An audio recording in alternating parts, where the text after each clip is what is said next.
The Alternative Dig Talk. Real issues, real talk.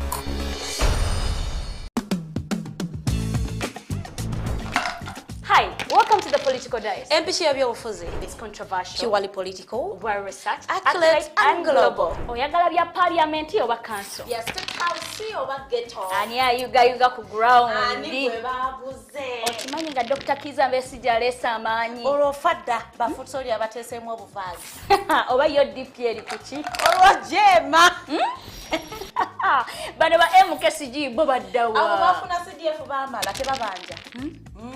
Olwo baba ate bange bali kuki? Abo bo akina kulabisa simanyanga posturing tebabiri bali mu structure building. Naye ate ono ye. Ani oyo oba? Ye ali kuki? Oyo tumuleketa gambanyiga mawu. Ebe ndabena birindira no ku the Political Dice ku the Alternative Dig Talk nange teditenje ewamune. Farida bikobere Buli wa Sunday sawa 2. At first, we hit your gadgets with our state-of-the-art digitalized mobile studio with the debate on the road behind the wheels.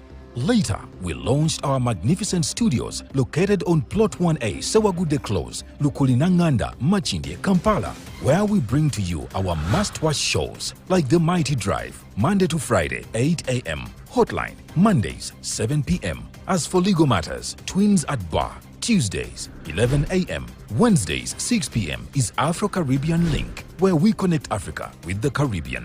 Voltage on Thursdays, 7 p.m., featuring a youthful panel. Interface with Dr. Kiza Besigye every Friday, 12 p.m. with his call to action against injustices. Snap Talk, Saturdays, 6 p.m. with the trio. A must-watch, The Political Dice, Sundays, 8 p.m. with the duo that never stammers, and so much more. Watch us live on all our social media platforms. We are The Alternative Digitalk.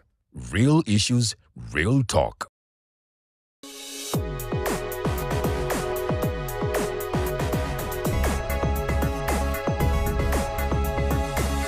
The Alternative Dig Talk.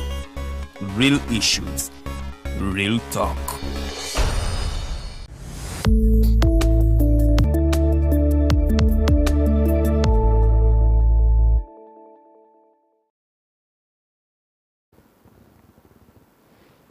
Good evening, Uganda. Welcome to this edition of the Hotline Show. It's a Monday, and of course we are here to have a conversation with you. We promised every Monday evening to sit here, touch base on the issues that are happening in this country and of course across the globe. But we don't just have these conversations to pass time. We have these conversations to create constructive engagement that is going to metamorphose into a better Uganda. I welcome each and every one of you. Those who are watching us from here in Uganda, Kampala and other rural communities, thank you so much for tuning in. But we also have audiences from as far as the Middle East, people who are watching us from Dubai, Bahrain, and Abu Dhabi, and all those particular areas. We welcome you. We have people who are watching us from the United States of America. Thank you so much for tuning in. Kamuga Franklin from San Francisco and your team. It's always very, very good that you keep up, but also sometimes wake up very early to watch these particular insights. My name is Edgar Mathew Karuhanga. A lot of things are happening in the country as we speak. We are celebrating World Youth Day, so the entire world is coming together to commemorate the young people. Those are the people who are building a future, a next future for Uganda and of course the world. So today we are celebrating the young people. Maybe last week we had some unfortunate incidents, that is in Kitezi, where 21 people lost their lives due to that rubbish falling and burying a few of them. So it's really unfortunate in that particular regard. We saw President Museveni coming out to award condolence. I think each family got 5 million condolence. Then those people who got injuries were able to get 1 million each. The teachers also continue their plight. I told you these days we have early retirement of teachers. I don't know why that is happening in the country, but many teachers are changing trade. And this comes at a time when the government is also increasing on the qualifications needed for a teacher. So that means for you to become a teacher, you will need a degree, a bachelor's degree in that particular field. Something that has raised a lot of voices and of course a lot of discussions and debates here and there. On a good note, Uganda won itself gold in the Olympics, courtesy of Cheptegei Joshua, a gentleman who has continued to flag Uganda on the international scene. Cheptegei has won a couple of gold medals in the 10,000 meter race. He did that in Paris, that was last week, but he has continued to do that in the World Marathon, athletics games. He won the 10,000 gold, 10,000 meters gold. He did that in Tokyo, Japan. In Tokyo, Japan, that is in 2020 as well. So Cheptegei has continued to flag the Uganda to the whole world to see. Though the challenge is this gentleman coming to that field or reaching that particular point, he has gone through a couple of challenges. He says government has not supported him in various ways. They promised him a racing track. Up to date, they have not constructed that track. In fact, it's Cheptegei who used his own resources and funds to build a racing track that is in Kapchora, something that is really, really saddening on the side of government. But Cheptegei continues to put our flag high. Then, of course, Peruth Chemtai, who was able to also scoop herself silver in the 3,000 meters. Congratulations to you too. Uganda continues to celebrate. And of course, the rest of the athletes from Uganda and from Africa. I've seen Kenya having around 11 medals, Ethiopia, South Africa. We are continuing to shine at the Olympics. That's something that you do not downplay. Ladies and gentlemen, this is the Hotline Show. My name is Edgar Mathew Karuhanga. Let's do this. We come back with the panelists of the day.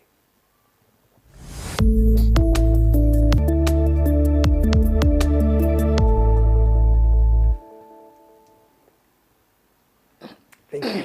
I'll start from my extreme right. A gentleman from Uganda People's Congress. He is a political activist and, of course, someone who has been candid to talk about the issues affecting Uganda. He's always here with us on the Hotline Show. That is Mr. Joseph Ochieno. You're welcome, sir. On my immediate right is Charles Kazooba. He is the Executive Director for the Center for African Affairs and Diplomatic Studies. CAADS, he's always here with us. You're welcome, sir. Thank you, Karuhanga. Okay. And maybe lastly, definitely not least, he is a lawyer by profession, Counsel Gideon Tugume. You're welcome, sir. Thank you so much. Thanks for hosting me.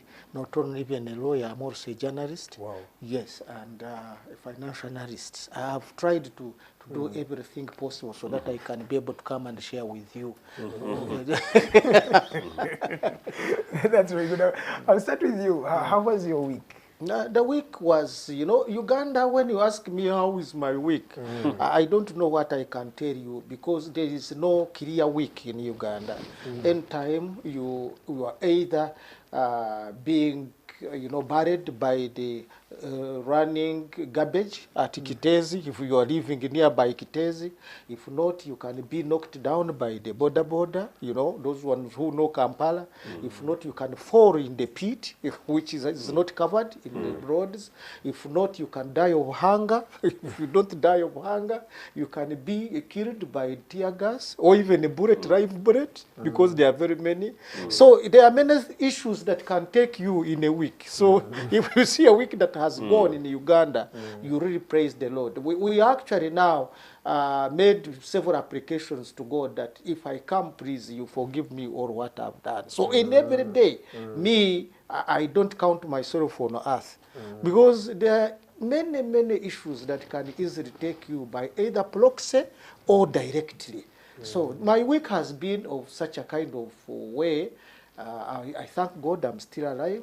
And I thank God that you invited me so that people can see me today.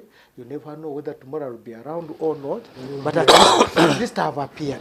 So I thank you, and I thank the management and those on camera, those in the studio for really inviting me. I appreciate even for speaking some English for some time. We always appear on Luganda and other local languages. So when I come and speak some English, I just remind myself what I studied. So I thank you for sure. You're welcome. Maybe lastly, is there something that is working that you can say this is working in Uganda? Prisons. The prison is working. Yes, for sure. No, for sure. For the prison, when they arrest you, the prison will welcome you. Whether it is Chitalia, whether it is Ruzira, the prisons are seriously working. That one is working, is functioning very well. Yes. Thank you so much, Mr. Tugume. Thank you, Charles. How was your week? Sorry for laughing. This submission really is funny. First of all, we had a very terrible incident, that disaster at Chitezi landfill that has led to the death of almost 2 dozen of people. Very unfortunate incident. I think we are at pain as a country. I had expected the president to declare a day of national mourning because the disaster was really so bad. Up to now, today, we don't know how many have died. So I think the president should look at this as a very serious matter.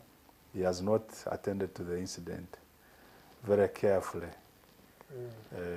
I think he believes it is one of those usual incidents. That's why he was even blaming Exactly, that's what I was the people. When you read his message, I think he reacted to the incident. Yes. And he was actually blaming the people. You see, we have a problem. We have a problem. We have a president who does not listen to his handlers. He speaks the way it is, the way he feels it in his head. So whether it causes anger or not, he really doesn't care. And that is the Museveni. You see, first of all, I blame him. His system of micromanagement, wanting to manage each and everything in this country, has stagnated progress. People in government no longer work because they fear. Are you going? What you are doing, is it going to impress the big man or not? Even the politicians, they have to keep reading the president's mind. What does it? How does he feel today? If I did this, am I creating an impression or not? Now that is where Uganda has reached. We have a big problem. It is even very much possible that the decision, for instance, to get another garbage landfill, or even to shift this one, probably somebody was waiting for the president to make a decision. That is very much possible. I saw the IGP and the IGG, for instance, direct the arrest of Nwabine, the spokesperson of KCCA. Apparently, he had told the KCCA people who had made the statements not to sign them. And I asked myself, why were they arresting him? This is to impress the president, of course. This gentleman from KCCA knows that there are procedures when it comes to serious criminal matters. So, rightly, I think he advised his people, please do not commit yourselves to something you don't understand. First of all, you don't even speak for KCCA. And he's right. Yeah.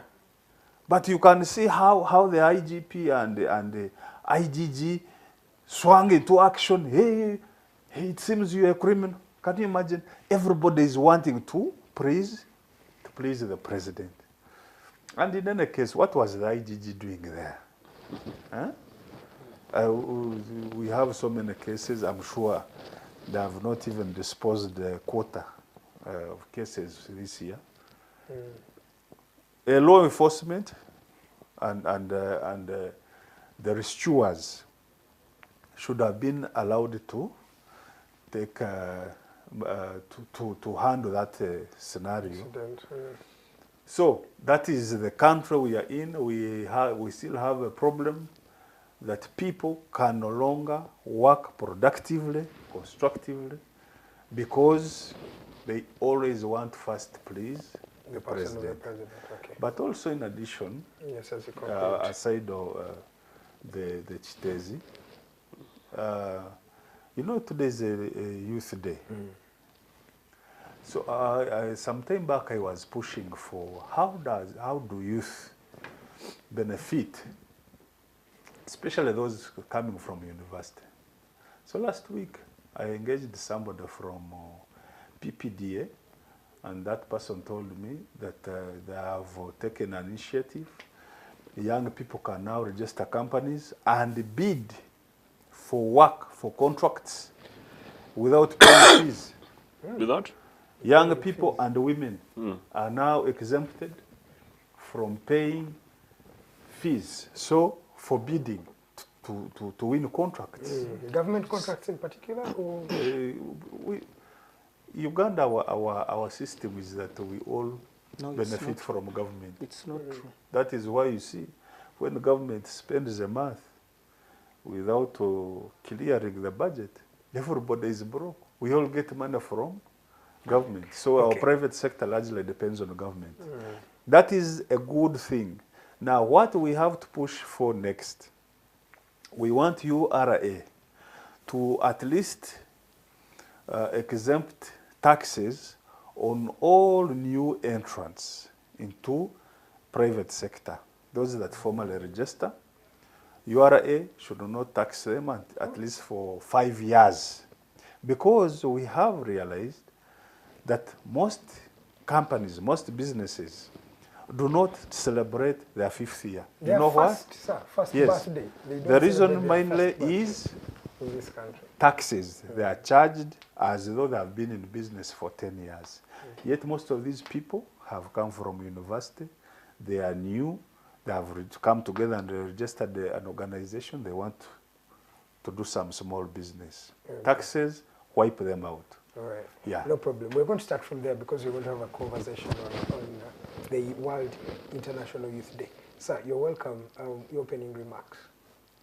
If you can also highlight on the issue of Kitezi. I must say that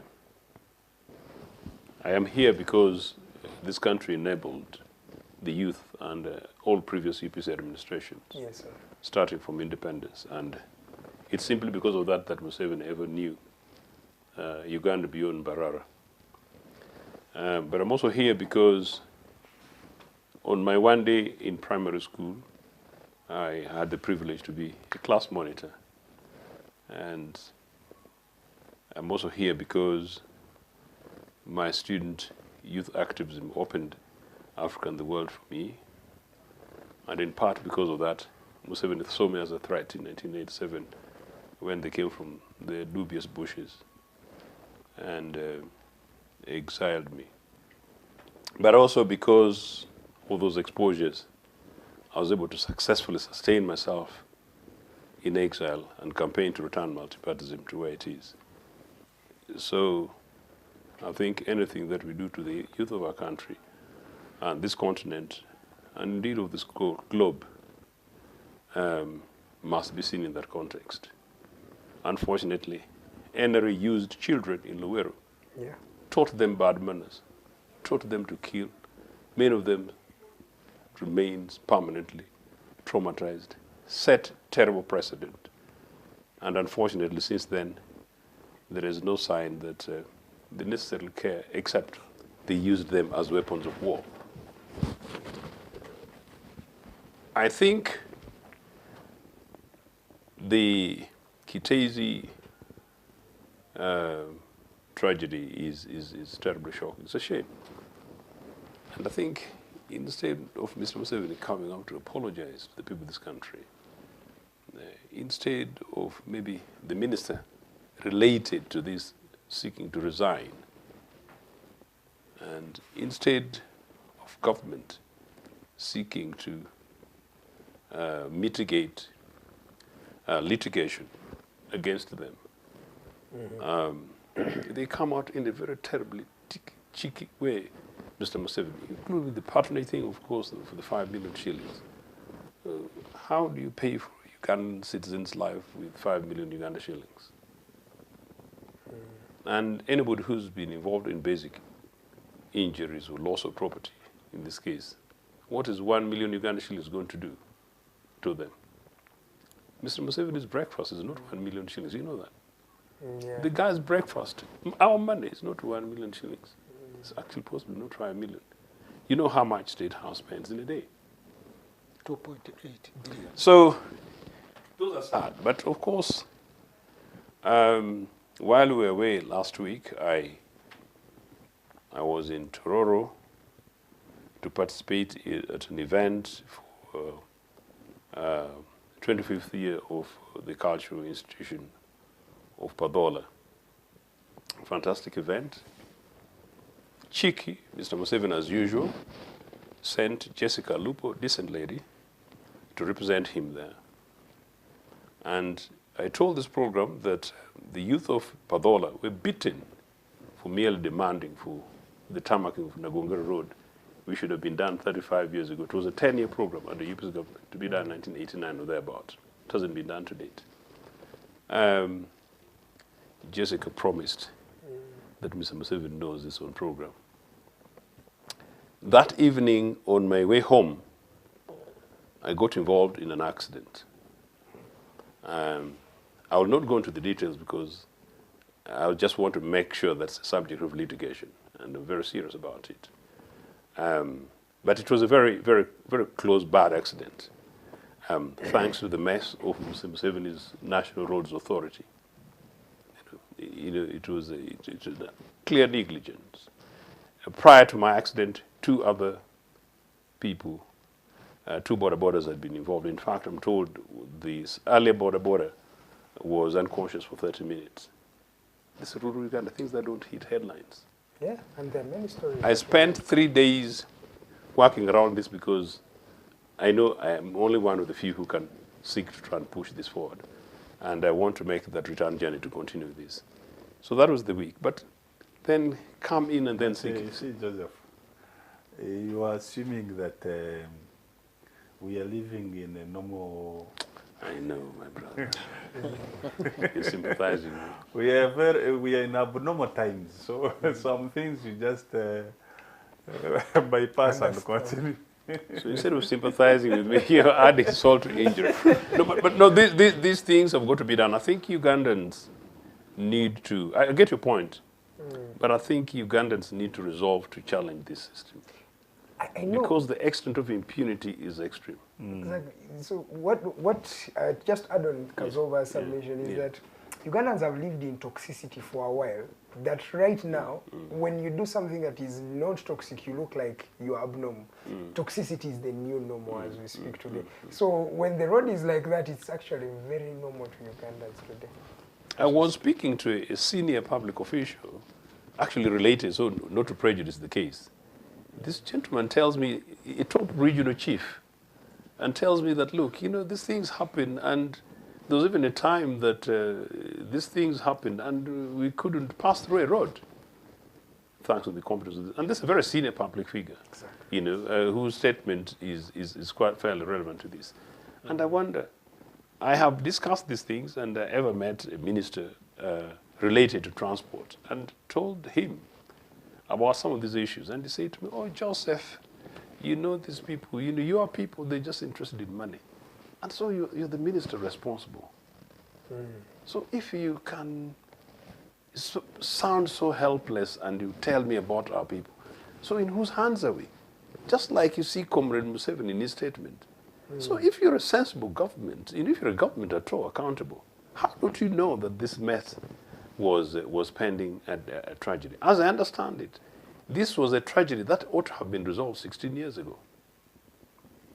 So I think there is a public interest to mobilize and organize public litigation and try these failures. Unfortunately, whatever is to be done is still our money. And I think, I don't know whether our colleague Tugume was talking about this, I don't know whether it was on air, who was on air or not, about these questions of Congo, where this bunch of criminals go steal and plunder Congo, in our names, and now we've got to pay millions of US dollars every year.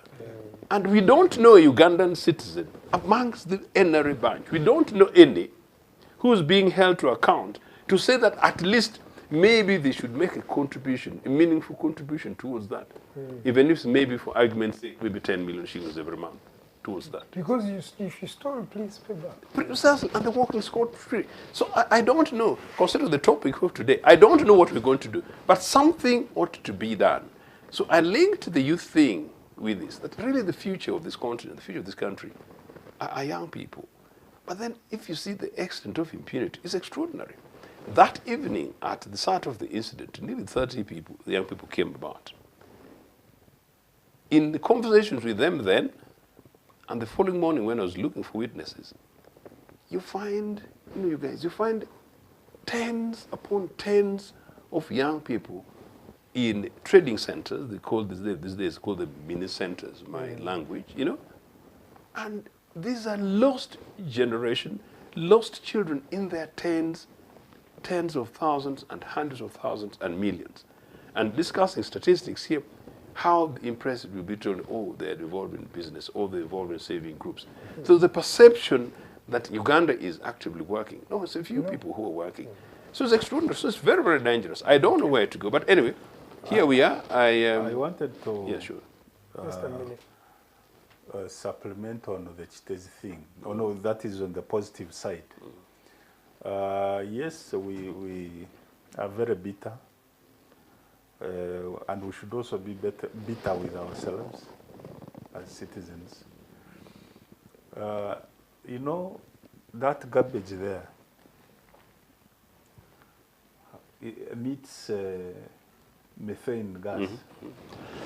This is very dangerous and causes global warming by about 19%.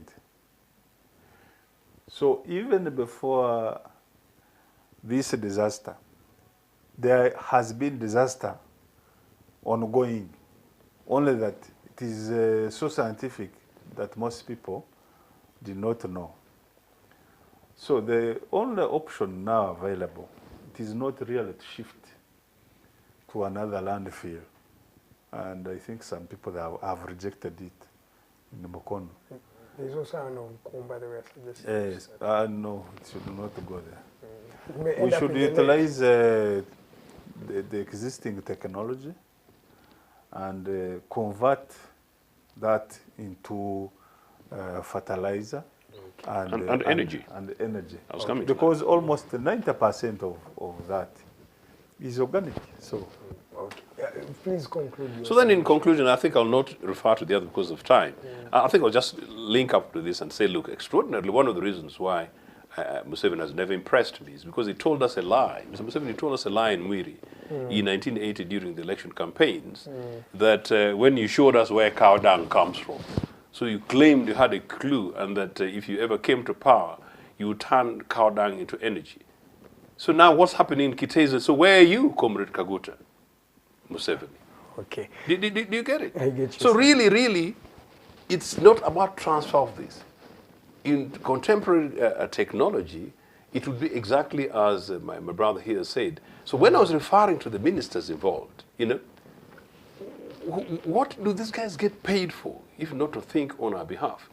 By the way, Kampala is the most highly polluted capital city in the world. Did you know that? Yeah, at one point it was. The most highly polluted capital city. It had the worst air quality. And this bunch burst in town. Mr. Museveni, after 40 years, he burst in town, has no solution for this, has no clue. Let's also first talk about some of the solutions to the problems Councillor Tugume, the young people are facing. Facing a lot of unemployment. He has talked about people, if you find young people in trading centers, they're adamant, there is lack of vision. Those who are starting the few projects that they decide to start, as he has mentioned, few of them live to celebrate their first birthday. In this country, when you have an innovation that makes 1 year, you have to go and celebrate. How do you think the young people themselves can solve these particular problems before you even go to the system? Or can we differentiate the two? I was enjoying Joseph's English. It is very enjoyable. When he's speaking, you just listen. It's from Mwiri. I was It's from Mwiri. I was just... I've never been mesmerized by the thank you, Jesus. So I was just thinking now. Thank you, Mwiri. Thank you, St. Joseph's Nagongera boys. How can people people really waste such a kind of English. You know, it should be put to use. When he's talking to the youth should really, you know, enjoy him, you know, speaking to them. Anyway, the solution to the youth need to be together. We need to reintroduce, first of all, the cooperative societies. The cooperative societies, and they were there actually. Yes, they were. Yes, we need to have 1 million youth from Karamoja, to have them, that is the Karamoja Cooperative Society, to give them 1 million haifas, you know, because that's the area of cows, so that they can have those as their project, okay? And they open up bank accounts. We start putting some money for a period of 1 year when they are growing. And after that, we put up, it can be a small scale industry or an industry that will get meat, which will be brought to Kampala and other areas. Then we get the skins where we can make some shoes and the rest. We do so that the people have got employment and themselves among the 1 million Karamajongo, and they are not even there. Yes. That's why they will have to look for other people. That's the biggest. Yes. So among them, they will get a manager, they will get an accountant, they will get marketeers, they will get what? And this is a creation of jobs in Karamoja. Now we go to other area where they grow pineapples and the rest of the stuff. We put also a small scale industry and create a society, cooperative society for the youth. You go to like a place in Kayunga, you put it there. What was the argument for Mr. Museveni taking out the cooperatives? Because they look, according to your submission, they are very, very important. You know, there is something which is fundamentally, you know, and deliberately done to make some people frustrated, so that they can keep up supporting the regime. You know, when they make you be frustrated and you don't have money, any money that comes your way, you look at it as if it is very important. That's why some people are running to parish development model. But we cannot run a cash economy. We can't. You know, right now, we get carrots from Kenya. We get tomatoes from Kenya. We get pineapples from Kenya. Yes, I'm telling you, the best ones. Yes, we get rice from Tanzania. We get onions from Seychelles. We are getting apples from South Africa. Whereas we have land. We have everything here. And the land that we have is fragmented.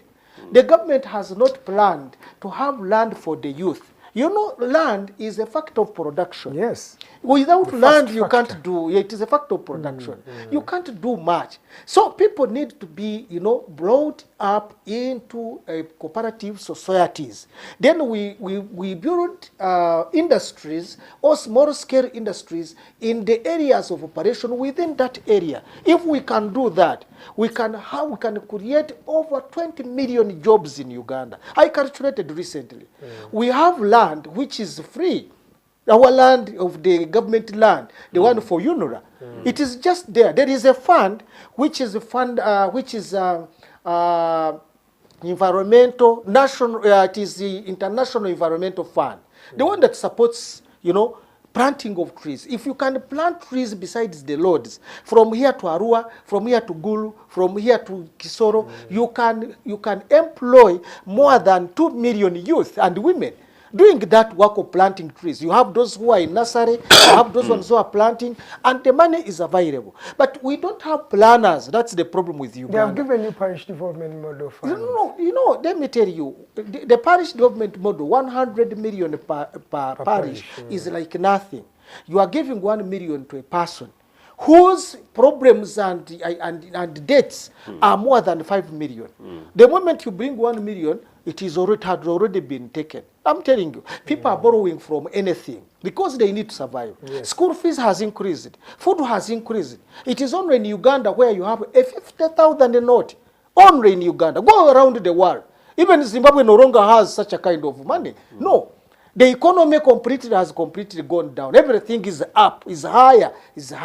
So we cannot, spending that 50,000 is very easy. And making it is very difficult. You know. So we must plan for the youth. And we have agriculture which is still very virgin. But government has completed nothing. Completed nothing. We are on a spending spree. Let me tell you, my brother, that Uganda has got a debt of more than 100 trillion. But they are not telling us how they got that money and on which they used the money. Yeah. We are supposed to get that accountability. We are Ugandans. The accountability must come. We sold all the government parastatals. We want to know how much did you sell all those government parastatals? Where do you put the money? This is a question. This is not a question of politics. It is not a question of what, but this is a general question we want to know. Now, we have also other issues, you know, like what you were talking about of Congo. We want to know who went to Congo and who stole what.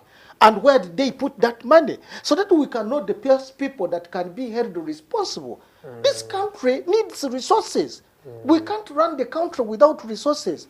In 1999, after 3 years of capturing power, there were these who were involved in fighting for NRA, left the country with the cars, with the money, with the machinery, with everything, via data, allowed, I don't know how much money that they went with. We want to know, are they going to pay back? If they are not paying back, then how can the country run?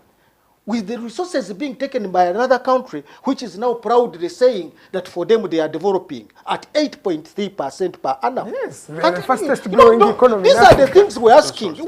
We are not asking President Museveni that when I ask such a question, I'm removing you from power. No, I'm asking a general question as a Ugandan. We need answers. Some of these things, how do we move generally? Where are the plans, by the way? We have National Planning Authority.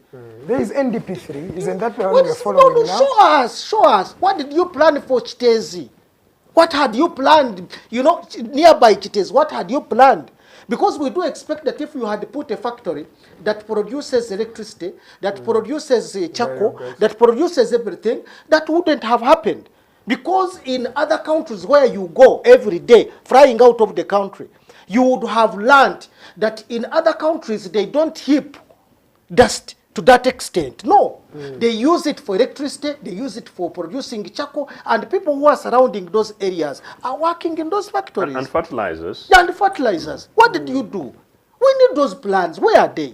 People are building now one-side houses, you know. They are creating slums. When people are saying, and when they want to build a road, then they say we have to remove it. No, we want to know really what is the government doing. Is it planned? Is it planned? Yes, we want to know.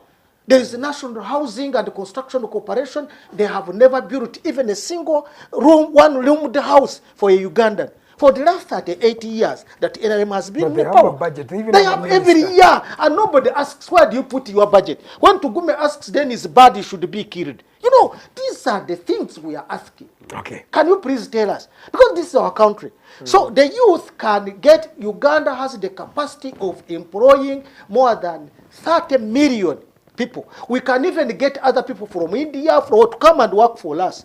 Yes, as expatriates, I'm telling you, we have that capacity. But nobody, and the person, Cuban doctors, and let me tell you, the person who has that thinking, the person who has, they will never allow you to come nearer to the think tank. They will never.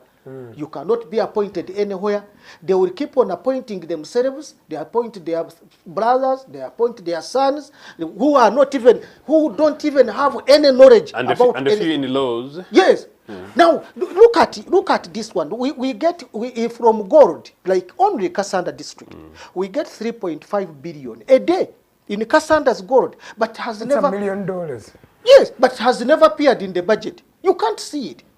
There is money which comes. I've seen some exports we make of gold, and I was wondering, how did you export this much gold? It is not. Uganda is full of gold, and they are getting, they are excavating. But those who are in charge of excavation, those who are in charge of excavation are the relatives of some big people. So it is not in the budget. They get the money. We don't know where they put it. You know, this is a serious thing that we need to think about, really. Okay. Yes. The question As a matter of interest, can I also just use this to say, talk about gold? There were recent incidents in Abim, and I've got friends in Abim district, and a major discovery, and something involved ministers, local councillors, and officials, again without specific details. I'm told the officials came, visited, and went. But the guys in charge of this gold, nobody can say. I think you guys, if you're watching, Ugandans basically just need to wake up. We are basically being ripped off, and actually use the word rep. Uganda is literally being repped by a section of our community which is completely unacceptable. Yeah, I think it should not be sustainable. Please conclude. Yes, yes. But just to compliment, if you don't mind, because that's where my idea was coming from. The housing construction. Just today, I was talking to a young lady who said that they should be, in their job, they should be occupying a senior government house. But they're not able to occupy a house because they travel from Kampala to another town to literally go ahead and work. Yes. But she remembers that her father occupied a government house, but that government house was sold.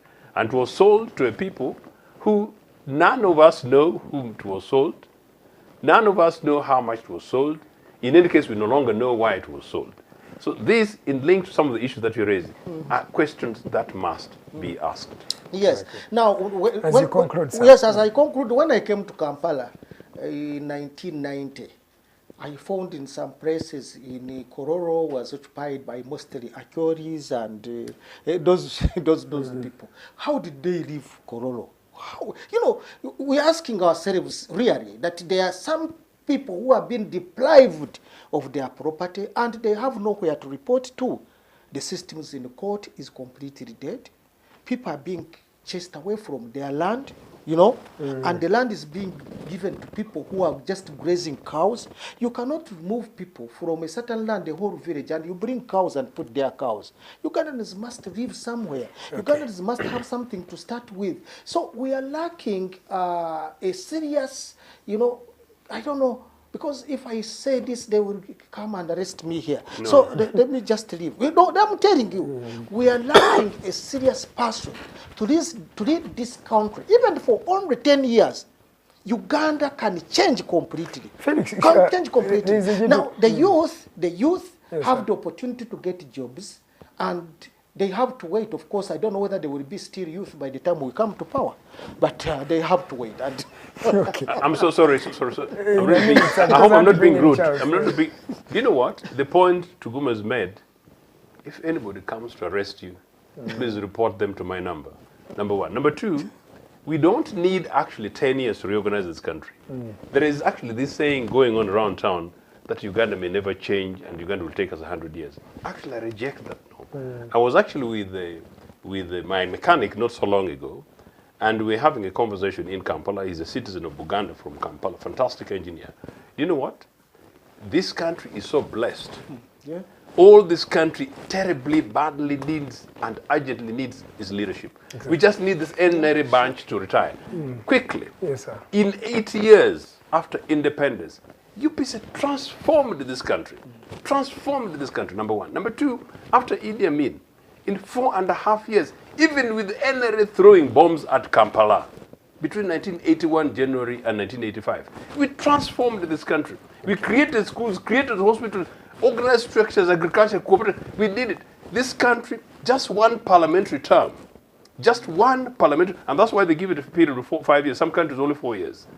One parliamentary term with a clear sense of leadership, with the gunmen knowing that guns are to protect us, and we kill fear. This country can be turned around within 5 years. John Pombe Magufuli did that in Tanzania. He 5 did it? years. Oh, He had 3 already years, made 3.5 years, He and had some already people- made it Yes, an income absolutely country. correct. Charles, I want you to comment on the political consciousness of the young people themselves, because he has painted of the problems these people are facing. How politically cautious are the young people today? We saw them on the streets recently. Do they know the kind of leadership, the kind of Uganda they want? And they do what? This question.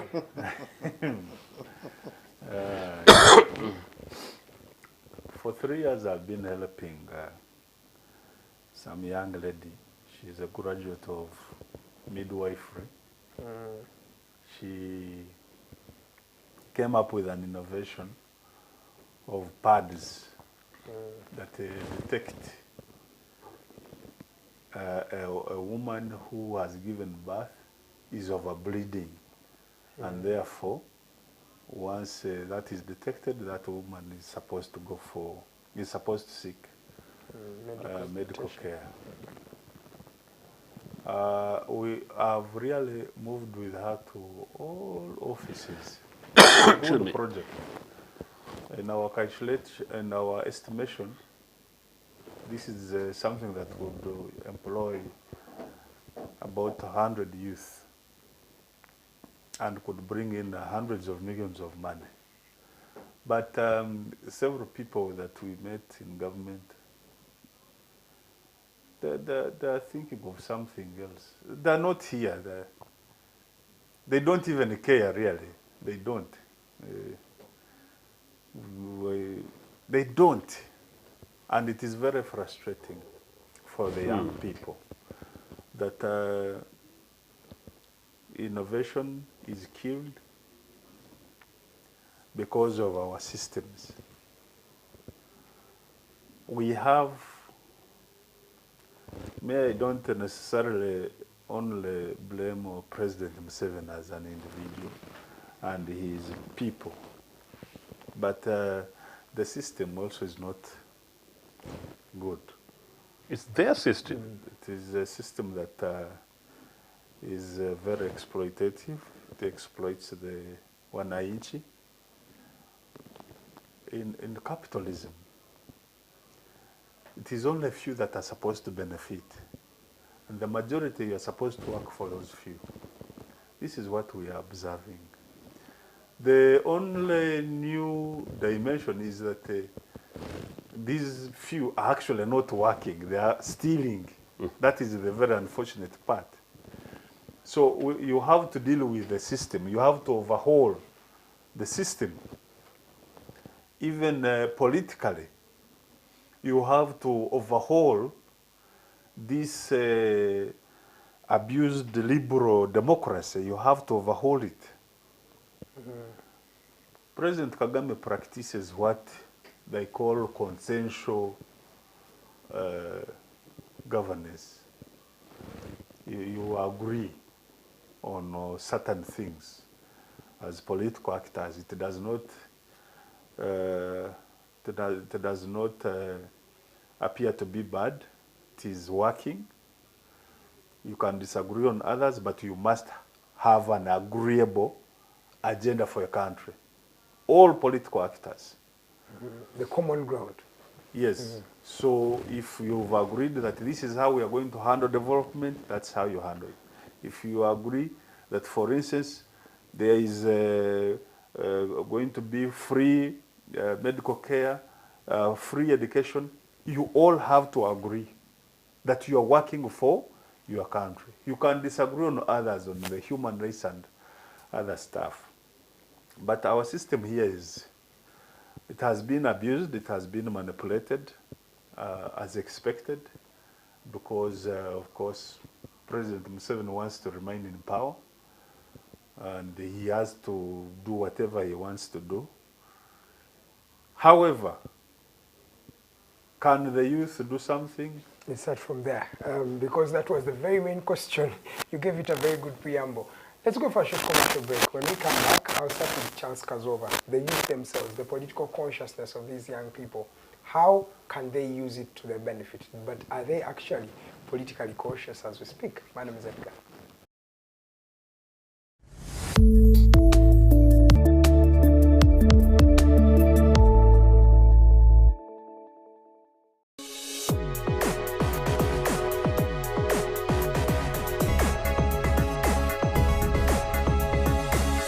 The Alternative Dig Talk. Real issues, real talk.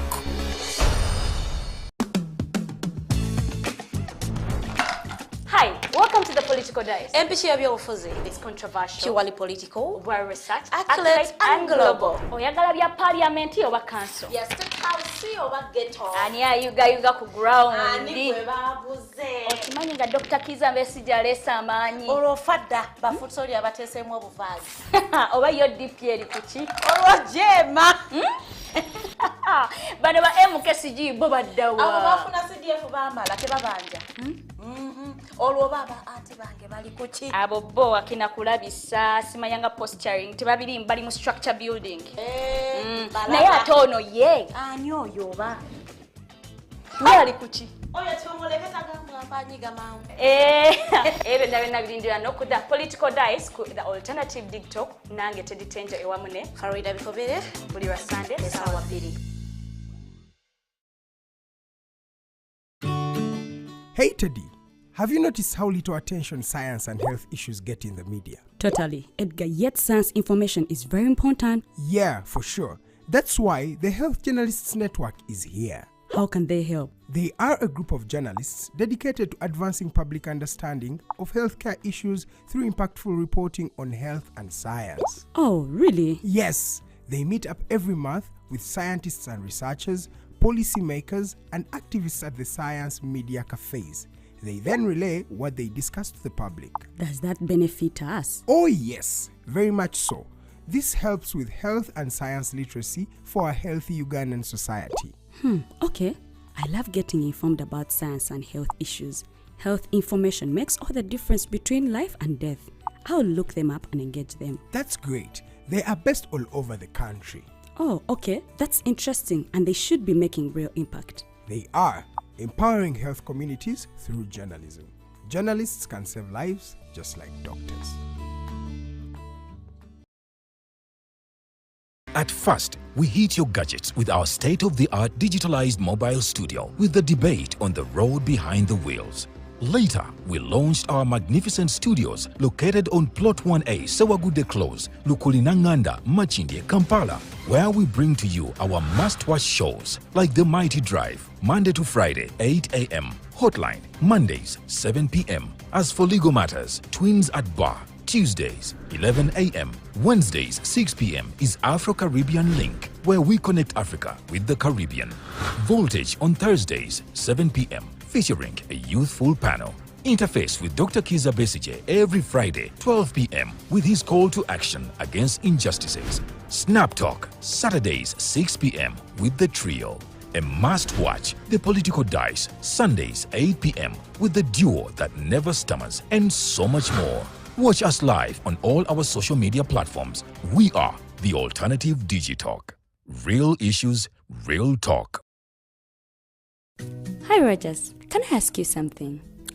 Shoot. What does corruption mean? Well, summarily, corruption is abuse of public power for personal gain or for the benefit of a group to which one owes allegiance. For example, when a public office is abused by an official accepting or soliciting a bribe. By the way, private people can be corrupt too, like bribing police officers to escape fines. Okay. So exactly how does that concern me? Well, do you pay taxes? I guess, yeah. What does that have to do with this? Everything. Because those taxes you pay are supposed to facilitate services you use, like water, electricity, roads construction, medicines in hospitals, name it. Okay, that is much bigger than I thought. But it can be stopped, right? Well, yes, it can. Although it may not be as easy as it sounds. And here is the reason why. Corruption roots are grounded in our country's social, political, economic, bureaucratic traditions and policies. So, what has kept it going this long? I mean, why don't we stop it? Well, the main reason why it has been here for so long is because institutions are weak, either as a result of poorly defined ethical standards of public service, weak administrative and financial systems, or ineffective watchdog agencies. What can we do to stop it? At a national level, we must focus on strengthening the independence and effectiveness of public institutions that fight corruption. At a personal level, we must commit to never giving a bribe. I promise I'll never give a bribe. Well, that's a great decision you have made. Me and you now have to spread this message to all our friends. If we all do our part, corruption will be no more. This message is brought to you by Alternative Digitalk.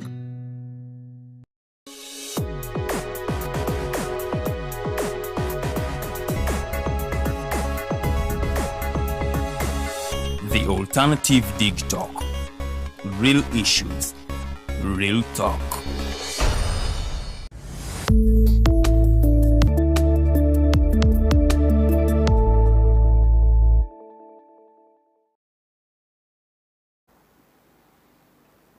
Welcome back from that short commercial break. You're watching the Hotline Show. We're streaming live on Facebook and on YouTube at Digitalk TV at The Alternative Uganda. We are on both pages, so you can drop some of your comments, some of your questions, any submission, any remark that you would like to add on this particular program. I'll be able to read them subsequently as we continue with the program.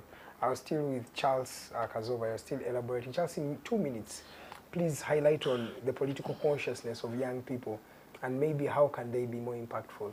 2 minutes. Is in 2 minutes small time. You've already used your first 7 minutes. But like I was discussing during the break, yes, sir. You must first understand the political ground. We now have President Museveni, who doesn't have so many years ahead in as a president, of course. I'm not saying that he's going to die. But also, his government is like a wounded lion. It has capabilities to harm anybody in its way.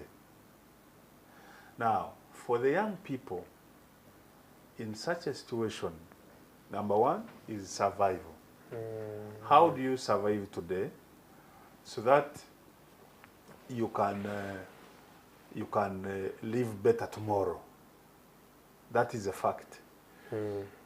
Within the NRM government and that of President Museveni, already there are factions positioning themselves to succeed Mr. Museveni. Now, those factions are prepared to crush anybody in its way, in their way. Okay. Now, if you're a young person today, you're not dealing with a sane group. You're not. You're dealing with somebody who is wounded and is mad. That person has a weapon in his hands. He will hurt you, he will harm you. So, my advice to the young people is, number one, be aware. Be aware. Acquire as much knowledge as you can, so that you are able to know how to survive today for you to be around tomorrow. I have been listening to various arguments from different political commentators. They say a mass action can remove President Museveni. I don't believe so. I don't. What do you think? Because if you dare to do it, you would then set in motion a situation similar to Sudan, that the army takes over. Okay. And that is even worse. You'd rather have Museveni in the meantime, after all, he doesn't have so many years, rather than having military fully take over and is in charge of government. And that's the question I was asking him earlier on as we enter this particular discussion, is that, okay, yes, Museveni can go, but so what after? What next? Because you can take him, but is the opposition ready enough? And that's the question you're going to answer. But before you do that, let me come to you, sir. You are always among young people. You are sharing with them. And with authority, I can say that you understand some of the challenges and plights they're going through. What advice would you tell them? Or how do you think about their political consciousness? Do they know what power means? Are they ready for such a transition and change, such a responsibility? Because it's a responsibility to run a country. I think by and large, most of those that I engage do. But I also get surprised sometimes, disappointed, and in many cases sometimes a little scared that a critical portion of them actually seemingly don't. Partly because of the culture, partly because of politics of fear, but partly including one of my experiences within the last 7 days, a young lady who is now an avowed young member of Uganda People's Congress. As of the early part of the first sitting I had with her, she was absolutely, completely convinced that she was, and under the circumstances where she has got to survive, like Yes, Charles sir. suggests, she was doing okay. That she has a job, she has got a secure family, Yes. she seemingly has a future, she doesn't like trouble. In fact, she does not like to dare certain people. And in any case, whatever she attempted to do would not amount to much. Yes, sir. And even worse, that nobody would listen to her. I left her reasonably convinced that actually, if she were to become 30 Yes, sir. in her parliamentary constituency, if she were to become 30 in her parliamentary constituency, only them, that constituency would go in a direction that they so choose. In other words, if they opted against NRA or opted to push for a particular political line, of course, ideally I want them to push UPC, Yes, sir. they would succeed. Yes, I'm listening. The Oyam by-elections was not possibly the best taste, if you look in terms of objectivity, because Oyam had almost certainly been won by Dr. Pio in the general elections against the NRA soldier. There was a huge apparent claim that the soldier who died quite clearly had rigged those elections anyway. But number two, regardless of the facts, Dr. Pio was extremely popular already as of the 2021 elections. Yes, sir. And number three, Dr. Pio was generally a very good candidate. And so therefore, in any case, once the by-elections came, she started from a favorite position. But then one of the things that did was that an element of reawakening of UPC forces, including for various reasons, including people with whom I don't agree. But they saw it as an opportunity, but people mobilized and organized. But underlying was a commitment by most of the members of UPC, and so therefore the citizenry, that this thing goes there. So therefore, including people who were not necessarily UPC's law to UPC saying, look, we think this thing is for UPC. People mobilized and organized and did it.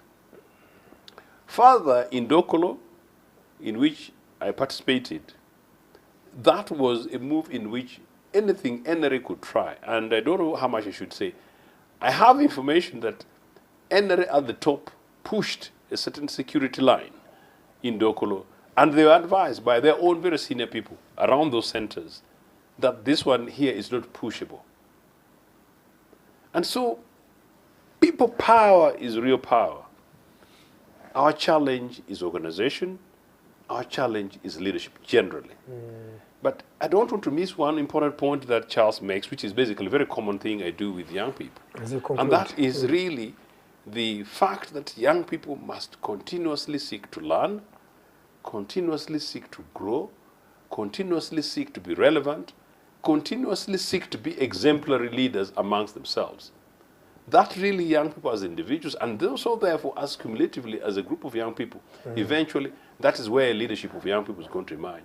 And in any case, the forces of evil, when they look at a grouping of people, even if it's the young people of the generation of yours, or my fantastic camera lady, or indeed the next generation of young people before our generation, you know, we perhaps like the mini Bazet of today don't say, oh, those people. We see leadership in it and we run with it. And thankfully some of us will be able to push. Now my point is, if that did happen generally across this country, these NRA guys are human beings, man. Okay. These guys are human beings. And in any case, some of them started from zero. Many of them. The idea that these guys are untouchable, I reject it. Okay. But I generally agree that Museveni and this NRA bunch are militarily substantially organized and mobilized. They pulled military resources, they pulled economic resources, they've got political bases. Some of them come so physically well-fed using our money, and then they look very, very overwhelming. But the truth is that they're really not as much as that. Okay, because some of these people also know. But just a quick thing. Yes, sir. And just forgive me, because on this important part of the conversation, in 2011, after my votes had been rigged in Tororo, in Nagongera, in fact, I left for a mini holiday. Yes, sir. And the youth of my constituency in my absence predominantly, organized and mobilized Charles and said, no, Ochieno has been cheated. But there was a young person who was standing for the town council chairmanship, you know, and this young person came from a relative disadvantage. You know, they mobilized and organized, and the guy won as chairman of the town council on a UPC ticket, you know. So those are youth mobilization, and by then they did it. Yeah. You know, so these things can happen. So my view is, the idea that we should see these guys and not push them, my view is that we should push them. The only thing I'm saying is, whatever we do not make it easy for this bunch who are trigger happy to come and release on you, you know. Just mobilize, organize, do the numbers, and make sure you play as reasonably safe on the side of the law as possible. I'm just trying to imagine that all of a sudden people from Chinone, the other near Mbarara, that all of a sudden the feelings that the critical majority of people in Chinone are simply saying, no, it's Tugume, you know. Okay. Some dubious general from that area will really genuinely think twice. Okay, sir. To think we want to go ahead and want to unleash some kind of mayhem in those places. These guys are human beings. All right. Just 15 minutes past 8 p.m. I will come to the next topic of discussion. I'm going to start with you, Councillor Tugume. How ready is the opposition? And the opposition want to look at political parties X, Y, Z. No. Generally, in your lens, how ready are these people to take power? Where exactly is the opposition? That's what one would ask him or herself. DP signed a memorandum of understanding with the NRM. Is it opposition? UPC signed a memorandum of understanding with NRM. Is it opposition? Ochieno can refuse because himself did not participate in that signing. He doesn't even know what is embedded in that memorandum. But it's there because some people in the UPC are in the government and they are working together. So when you are eating together, then you are the same people. You are the same people. No, you are the same people. Actually, in Islam, they say, Akuni Muslim, Ali Muslim. It means a Muslim is a brother to another Muslim. So a political party which is enjoying the resources of a country together, they are brothers and they are eating together. Exactly. So generally, when you look, the opposition in Uganda, you even fail to. Recently, they talked about FDC that it received some money from the ruling party to run the campaigns. So somebody cannot give you money to run against him, knowing that you are going to win an election. So you fear to mention. I belong to political parties, and we sit in National Consultative Forum, NCF. This is a constitutional body that is created to create an organization that sits as registered political parties in Uganda. But you don't know how political parties are registered. It is like same, isn't it? It is the same. Because there is always a military wing. Most of the parties, 90% of the leaders of the political parties we have are actually either the former Kadogo or the former soldiers or the people or the cadres of NRM. And in order for you to register a political party, you must never been elected. You don't know how he received the leadership of the party, how he became 001 when there were people who formed the party in 2004. So you don't know Road Mayor Elias Lukwago, those who really feel that there should be a change. But to say that there is opposition, a combined opposition, I'm not seeing it. Because even among themselves, they are fighting. So how relevant are your political parties? And they say these are shadow ministers, shadow ministers. The parties we have are shadow parties, political parties. Seriously. But how relevant are they? No, they are not relevant. Because in the past irrelevant for you. That is the difficult time Dr. Messenger has gone through.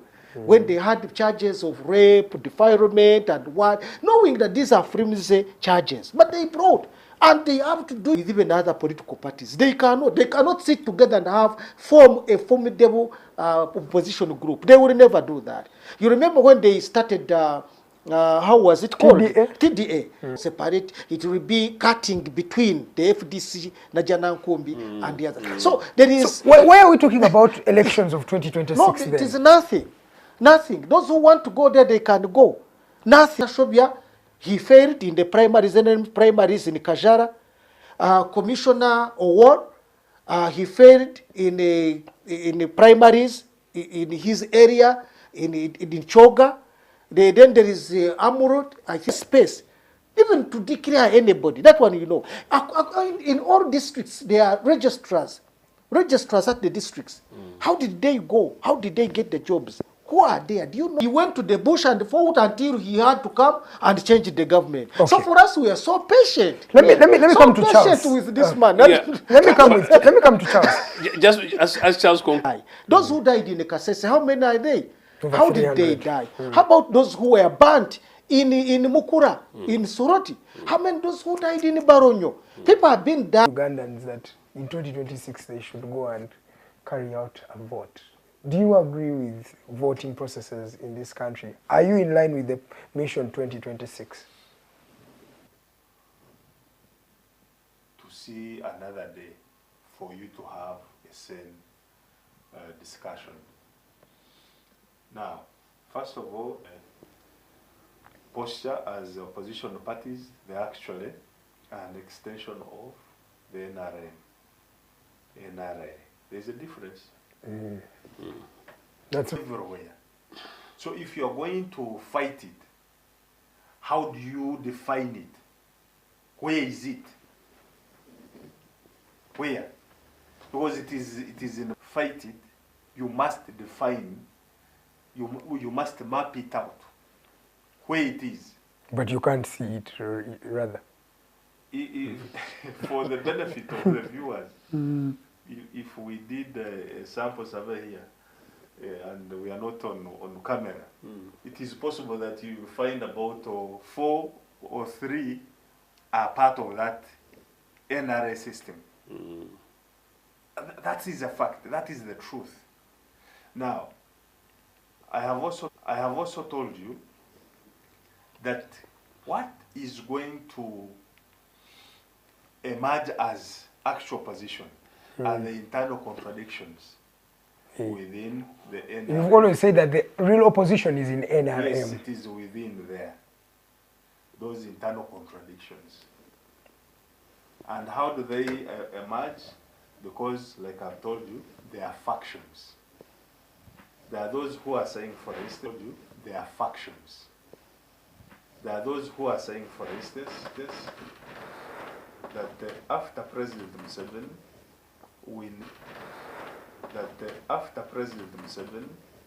we need somebody maybe from another region. There are those who are saying, come what may, we shall have General Muhoozi as our next president.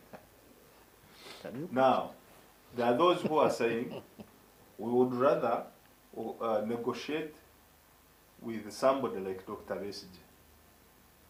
If we can negotiate with him and the population is not going for our necks, well and good. He manages the transition. Where are Ugandans in all this? I've told you. Because you mentioned the main core. He's emphasizing the fact that there's a deep state in operation and is explaining Yes, to you. I'm listening, but I'm waiting for where Ugandans are. You must understand. You see, what we are dealing with is so complex. You don't think that it is just having a mere discussion. To uproot a deep state, you find out whether Felix Tshisekedi of DRC managed. He did. He failed. Uprooting a deep state from all structures of government is not as easy as you think. Don't think that you remove Museveni and then you just take over. No, it is not that easy. It has to be a negotiated deal, transition. Now, Tugume says, we can fight this man. And I'm asking you, whom exactly are you going to fight? Who exactly are you going to fight? Show me any government entity that has no military today as we speak. It's going to be very difficult to find it. In fact, my prediction is, in the next 10 years, half of that parliament, those members of parliament will have come from either military or security. They will have a background of security. Half of that parliament. So, raise as much as possible. So that when there is that sane discussion for a sane government. When they've entered those positions, they've become aliens to the population. Yes. Blinded by money, blinded by, favors, blinded by positions. And this has been on record. But do you think they are also fools?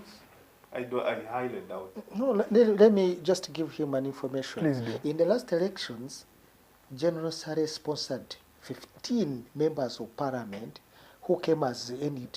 15 members of parliament who came as NUP. They were not. They were not. They were put there for a certain purpose. In agreement, they were put there for a certain purpose. In agreement with the certain purpose. In agreement with the NUP leadership. So it is not with the NUP leadership.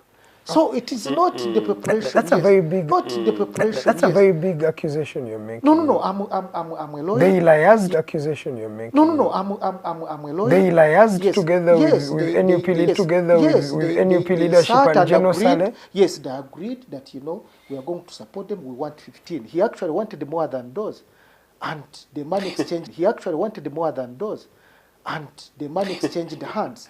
And they came, campaigned, and went through. They are there. I know them. I have always mentioned them on the social media, and nobody has challenged me. I know that. The day when they sat, they came from that place with 9 billion shillings and shared it. So, in actual sense, what he is trying to talk about, the preparation has no say. No, it has no say. This is completely deep state that came with its, Specific objective agenda. state that came with its, Specific objectives. agenda. Yes, Agenda. yes.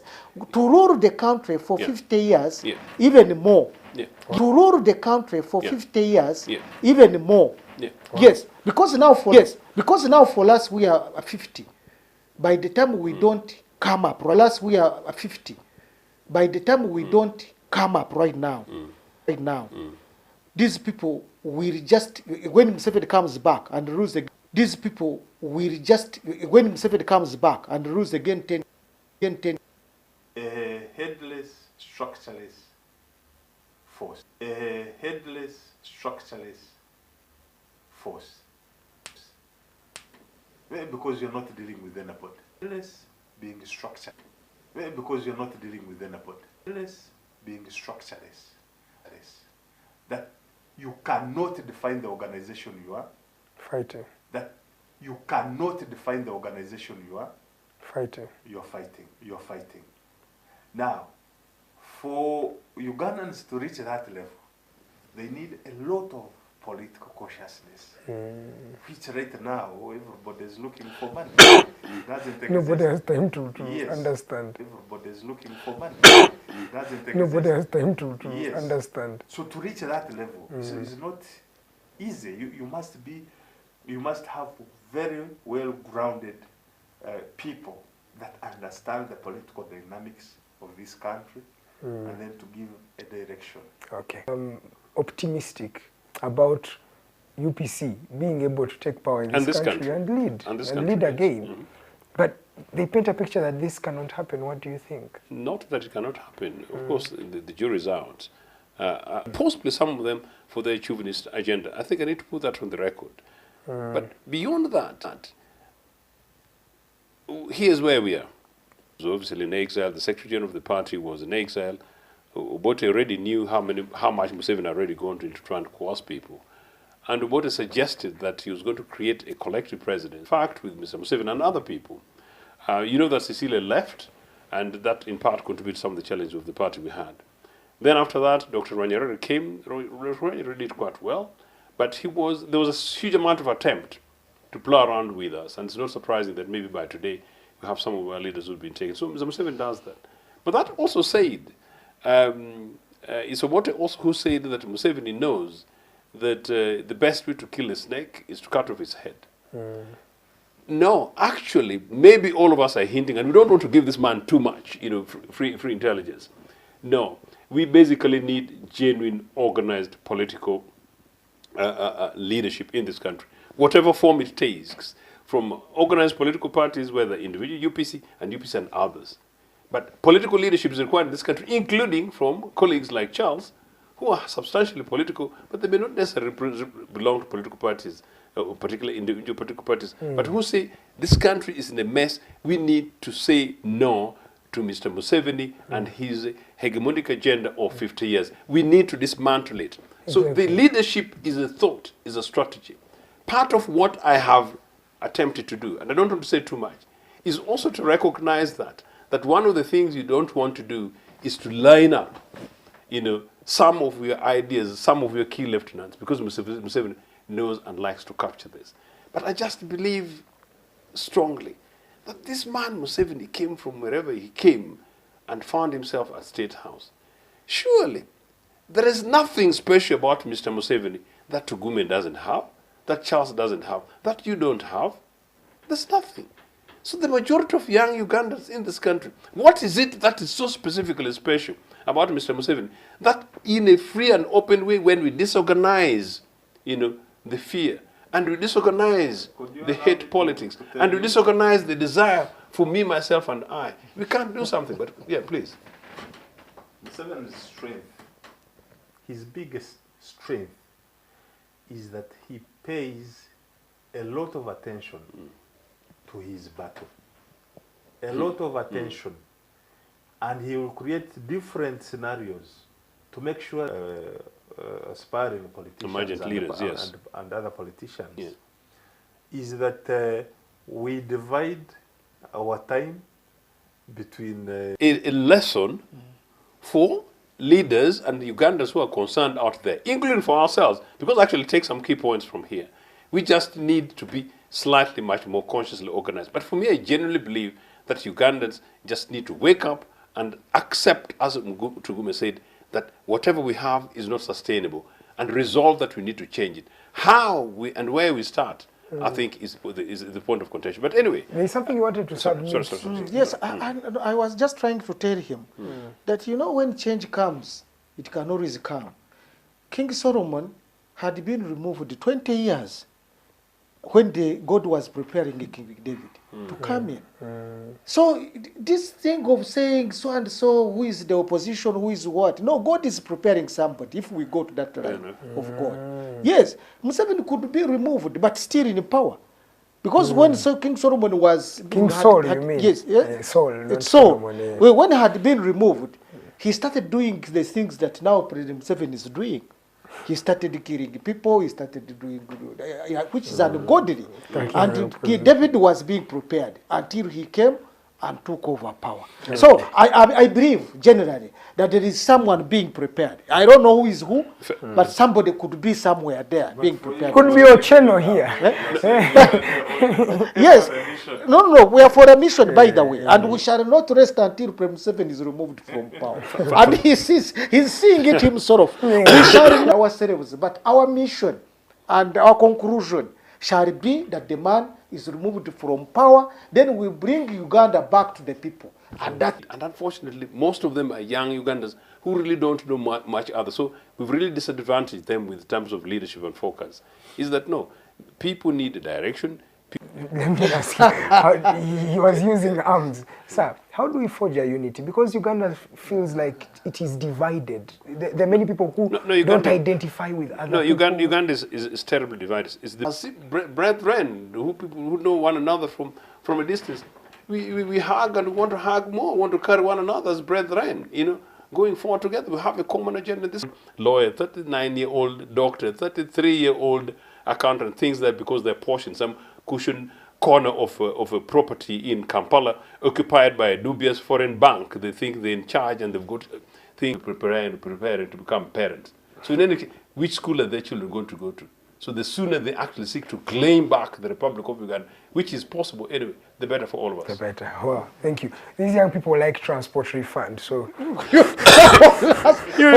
terrible when you don't even put count up on the real thing. For us, you guys, man. When he's eating, you pass behind like this, you defecate so it remains a wall. Because the wall have to remain there. Yeah. So you cannot walk with it to repair you, but it's necessary. So for us, we are saying there's something wrong. You cannot be a leader for 40 years. And again, you want to come back. It's nothing. We have gone to school, we have got even PhDs, but completely nothing. They are the blockers. Somebody is 50, has no wife, has no land, has no house, has nothing completely. And you can't talk. We cannot have a generation which is going to be deleted from the rest of the generations simply because Prem 7 says, me, I have to be here. When he's giving out jobs, he brings his own people. When he's bringing, whichever he wants to bring, he will bring 200,000. Somebody who cannot pay rent is hearing you taking such amount of money. And we sit together on the table and talk. No, some of these we shall just bang their heads. Because we can either way that when this regime goes, those who have stolen the resources of this country will have to face a commission of inquiry and they will pay back. We should tell them frankly, this is not a joke. Of Idi Amin, where are they? Yes, even Dr. Bote when he was here, he had a very good army. What is it? So this is not to scare people. No. Stop scaring people. Do good for the people. You still have the chance. Pretty nothing. They have dropped out of school. I know the Bahima, whom we were studying with doing law and they did not complete because they never had the fees. This is not about tribal. This is not about anything. It is about the country. Joram, thank you so much for watching. It's always a privilege having you. He says, indeed, prisons are politically working. Waze naongea. Opposition is unseriously not serious. Some people are fighting for... People in the government were stealing left, right, and center. Then Moi came. Again, the same thing. Yes, sir. Chibaki is in a place that are a problem. You remove individuals today and you bring in other individuals, they will do the same thing and oppress the population. So we must, as political thinkers, we must think and come up with a system and find what? And see what is happening. That these are the things that are happening. Go to FDC, they're doing the same thing. I saw FDC using guns to beat up journalists, and I'm like, hey. You will panic, you will rush and bring a new group. The same story. Okay, sir. Yeah. Thank you so much. Sir, you are the last person. I'm just not sure what Charles is saying because... Let him first conclude. Our focus should be on the political system. Okay. And I was actually going to respond to that because in any case, it's quite clear idea. You're basically emphasizing my point. The action, but you can't pick on any major corruption thing. So no, this is a culture. This funny guys brought from the bush, and we just need to get rid of them. The point is, we need to get rid of Museveni, his endless system, and the politics of patronage. We need to get rid of it. In any case, I don't think we should be saying that we need to find a way of dealing with this, find a way of finding an alternative political system before we get rid of Museveni. In any case, we don't have space to think. Today, actually, you go to Makerere University, you go to major institutions of learning, you find professors and they're speaking in tongues. You meet top lawyers, including judges, and the speakers, they're speaking in tongues. This is extraordinary. Joseph, everyone is corrupted. The church leaders, they are given the cars as corrupt. The bishops and archbishops and things. Yes, the Muslim leaders